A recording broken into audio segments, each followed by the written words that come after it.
December 8th, 1941. Tokyo wakes before dawn.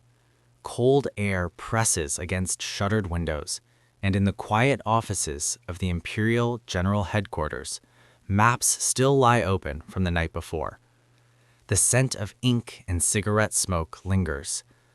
Far across the Pacific, smoke still rises from Pearl Harbor, but here, in Japan, the prevailing sound is confidence. Measured footsteps, rustling papers, the low murmur of certainty that a decisive blow has been struck. Only hours earlier, Japanese carrier aircraft had devastated the U.S. Pacific Fleet at anchor. Battleships burned, planes lay twisted on the airfields, and the harbor water shimmered with oil and fire. For the Japanese High Command, this was the culmination of years of planning and strategic calculation. America, they believed, was materially strong, but psychologically weak, comfortable, divided, unprepared for sustained war. The opening strike was designed not merely to destroy ships, but to shatter will. Yet history would unfold in a direction few in Tokyo could imagine. To understand why this moment mattered so deeply, one must return to the assumptions held by Japanese military leadership in 1941. Many senior officers had studied the United States closely. They saw a nation vast in size, rich in resources, but politically fragmented and culturally attached to peace. Admiral Isoroku Yamamoto himself warned that Japan could run wild for 6 months, but beyond that, the outcome was uncertain. Still, the consensus hardened around a belief that a sudden, humiliating blow would force America to mobilize rather than negotiate. What followed Pearl Harbor was expected to be paralysis. Instead, it was ignition. Within days, American factories began to shift at a pace unseen in modern history. Automobile plants halted civilian production and retooled for war.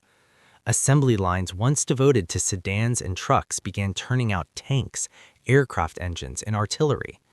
The symbolic object of this transformation was steel, rolled, stamped, riveted, endlessly reshaped.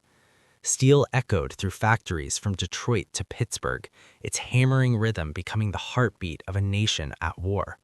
Japanese intelligence officers initially dismissed early reports as exaggeration. America, they believed, could not possibly reorganize so quickly. Its distance from the war zones, its peacetime economy, its democratic system, these were thought to be weaknesses. Decisions, they assumed, would be slow, labor would resist, politics would interfere.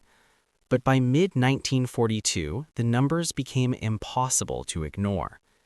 In 1940, the United States had produced fewer than 3,000 military aircraft. By 1942, that number exceeded 47,000. By 1944, it would surpass 96,000 aircraft in a single year. Shipyards launched Liberty ships in weeks instead of months. One was famously completed in just over 4 days. Japanese naval observers reported with disbelief that American losses at Pearl Harbor were being replaced faster than Japan could sink new vessels. Captured Japanese documents and post-war interrogations reveal the shock that set in. Officers who had anticipated a slow, hesitant enemy instead confronted an industrial avalanche. The American recovery was not gradual, it was explosive. Steel flowed into holes and wings as if the nation itself had been forged for this purpose.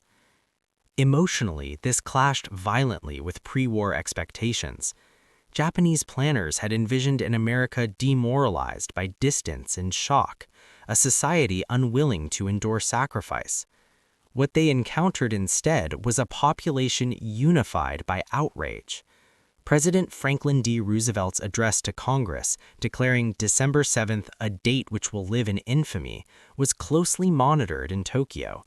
The speed with which Congress declared war with near unanimity unsettled Japanese analysts. Democracy, which they had seen as indecisive, appeared suddenly resolute. As the war progressed, this contrast deepened. On islands across the Pacific, Japanese soldiers encountered equipment that seemed limitless in supply. New rifles replaced old ones without ceremony. Aircraft losses were replenished almost immediately. The sound of American machinery, engines, presses, shipyard cranes, became a distant but ever-present roar in Japanese intelligence reports. Steel again and again emerged as the symbol. More hulls, more guns, more vehicles than Japan's leaders believed any society could produce. Admiral Yamamoto's early warning proved tragically accurate. By the time of the Battle of Midway in June 1942, less than 6 months after Pearl Harbor, American carriers, rebuilt, repaired, or newly commissioned, stood ready.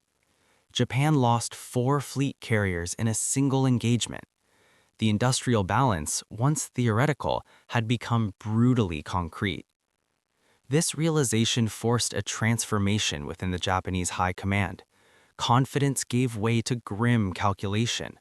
Strategic memos shifted in tone, acknowledging that time now favored the United States. Some officers began to understand that America's strength lay not only in machines, but in the social cohesion that allowed rapid mobilization. Factories ran day and night. Women entered industrial workforces in unprecedented numbers. The American home front, rather than resisting hardship, absorbed it with determination. Steel production figures told the story plainly. In 1943 alone, the United States produced more steel than all Axis powers combined.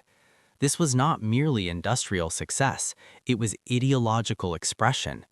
The American system, decentralized, democratic, profit-driven yet nationally coordinated, proved capable of total war without collapsing inward.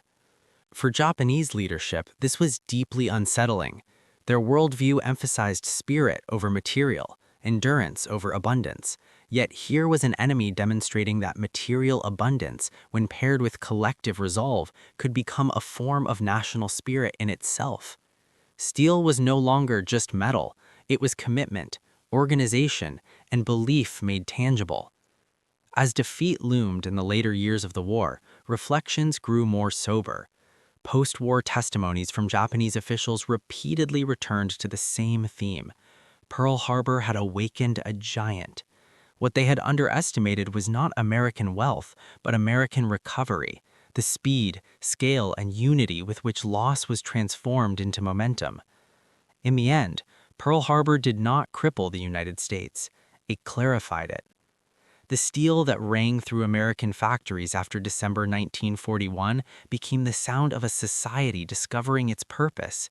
To the Japanese high command, it was a revelation too late that democracy, when threatened, could mobilize not slowly but with astonishing force, and that abundance, when aligned with conviction, could reshape the course of history.